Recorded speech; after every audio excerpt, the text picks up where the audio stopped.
അപ്പോൾ ഇതാ ഞങ്ങൾ വാതിലൊക്കെ പൂട്ടി എവിടേക്കാന്നല്ലേ. അപ്പോൾ എനിക്ക് 2 മക്കളെ കാണാനുണ്ട് കേട്ടോ. നമ്മളെ അടുത്തത്തെ വീട്ടിലത്തെ പ്രസവിച്ച 2 കുട്ടികളെ കാണാനിരിക്കും. അപ്പോൾ ഗിഫ്റ്റ് കൊടുക്കാൻ വേണ്ടി ഗിഫ്റ്റ് വാങ്ങാനായിട്ട് പോവുകയാണ്. അപ്പോൾ ഞങ്ങളവിടെ പോകുമ്പോൾ എപ്പോഴും ഈ പാടം അതവിടെ എത്തുമ്പോൾ വല്ലാത്തൊരു മനസ്സിനൊരു സമാധാനം കേട്ടോ. ഇങ്ങനെ ഈ പാടം തോടൊക്കെ കാണുമ്പോഴേ. അപ്പോൾ നമ്മളവിടെ അങ്ങാടിയിലില്ല അടുത്ത് തന്നെയുള്ള കടയിലേക്കാണ് പോയത് കേട്ടോ. അവിടെ ഒരു സുന്ദരി തൊട്ടിലി കിടക്കുന്നുണ്ട് കേട്ടോ. ഒത്തിരി സുന്ദരന്മാരൊക്കെ ഉണ്ട് കേട്ടോ. നല്ല ഭംഗിയുണ്ട്, ക്യൂട്ട്, ജീവനുള്ള പോലെ തോന്നുന്നു കേട്ടോ. ഇവനിപ്പോൾ ഏതെടുക്കണം എന്നില്ല ചിന്തയിൽ നിൽക്കുകയാണ്. അപ്പോൾ പെൺകുട്ടികൾക്ക് എവിടെ ചെന്നാലും ഒത്തിരി ഡ്രസ്സാണ്. എനിക്ക് പെൺകുട്ടികളുടെ ഡ്രസ്സ് കാണുമ്പോൾ എന്തോരം ഇഷ്ടമാണെന്ന് പറയാം. കുഞ്ഞ് ഡ്രസ്സൊക്കെ കാണുമ്പോൾ ആൺകുട്ടികൾക്കാണെങ്കിൽ ഒരു നിക്കറും ഒരു ഇതും കുപ്പായം കഴിഞ്ഞാൽ പിന്നെ കഴിഞ്ഞു. അപ്പോൾ നമ്മൾ ഒരു പെൺകുട്ടിയാണ് ഒരു ആൺകുട്ടിയാണ് കേട്ടോ ഉള്ളത്. അപ്പോൾ 2 പേർ കൂടി ഡ്രസ്സ് നോക്കുകയാണ്. ഒത്തിരി ഡ്രസ്സ് ഉണ്ട് കേട്ടോ. കാണാൻ തന്നെ നല്ല രസം, നല്ല ക്യൂട്ടായിട്ടില്ല ഇത് കേട്ടോ. അപ്പോൾ അതിങ്ങനെ നോക്കിക്കൊണ്ടിരിക്കുകയാണ്.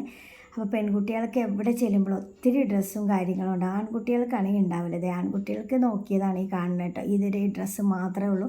അപ്പോൾ ഇതിലൊരെണ്ണം ആൺകുട്ടിക്ക് കൊടുത്ത് പെൺകുട്ടിക്ക് കൊടുത്ത് ഞങ്ങൾ പാക്കാക്കാൻ വേണ്ടി പറഞ്ഞു കേട്ടോ. ഇതാണ് ആൺകുട്ടിക്ക് എടുത്തത്.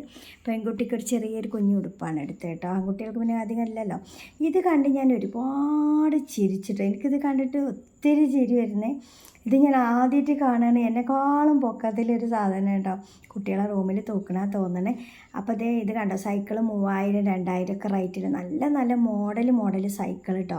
എല്ലാം എടുക്കാനായിട്ട് തോന്നുന്നുണ്ട്. നല്ല അടിപൊളി സൈക്കിളാണ്. എല്ലാം ഇങ്ങനെ നോക്കി ഞാൻ പിന്നെ ഇതെല്ലാം കണ്ട് എനിക്കിത് ഇങ്ങനെ നോക്കി കാണുന്നത് ഭയങ്കര ഇഷ്ടമുള്ളൊരു കാര്യമാണ്. സൈക്കിളിൻ്റെ ഒന്നായിട്ടൊരു ചാകര തന്നെ ഉണ്ട് കേട്ടോ. ഒത്തിരി ഉണ്ട് മുമ്പിലും നമ്മളെ ഈ സൈഡിലൊക്കെ ആയിട്ട് സൈക്കിൾ. അപ്പോൾ ഇവന് ഓരോ പൂച്ചക്കുട്ടീനെ ഒക്കെ എടുത്തിങ്ങനെ കാക്കു കാണിച്ചു കൊടുക്കുകയാണ്. അപ്പോൾ ഒത്തിരി ടോയ്സൊക്കെ ഉണ്ട് കേട്ടോ ഇവിടെ. ഞാൻ ആദ്യമായിട്ടാണ് ഈ കട തുറന്നിട്ട് ഫസ്റ്റ് ടൈമാണ് ഇവിടെ വരുന്നത്. കുട്ടികളെ ഡ്രസ്സും കാര്യങ്ങളും തന്നെ ഉള്ളൂ. ഇത് കണ്ട് ഞാൻ കുറേ ചിരിച്ചിട്ടോ. നമ്മുടെ കുട്ടികളെ പോട്ടി കണ്ടോ, കാറായിട്ടും ഇതുപോലത്തെ ഓരോ മോഡൽ കേട്ടോ. നല്ല മോഡലുണ്ട് പോട്ടി. നല്ല അടിപൊളി പോട്ടികളൊക്കെ ഇവിടെ ഉണ്ട് കേട്ടോ. ഞാൻ ആദ്യമായിട്ട് കാണും. പിന്നെ ഇതിനെ കണ്ടിട്ട് എനിക്ക് എടുത്തുകൊണ്ട് പോകാൻ തോന്നിട്ട് അത്രയും സുന്ദരി കുട്ടി. അപ്പോൾ ഇവനൊരു ടോയ്സ് കൂടിയും കയ്യിലാക്കി ഞങ്ങൾ പിന്നെ നേരെ വീട്ടിലേക്ക് പോരട്ടോ. അപ്പോൾ 3ാമത്തേന് കടിയും വാങ്ങിച്ചിട്ട് വേണം പോവാനില്ലെങ്കിൽ നമ്മുടെ വെച്ചേക്കൂല കേട്ടോ. ബദർ ഇത് എന്ന അടുത്ത്. അപ്പോൾ പഴംപൊരിയും പരിപ്പ് വടയാണ് ഞങ്ങൾ വാങ്ങി.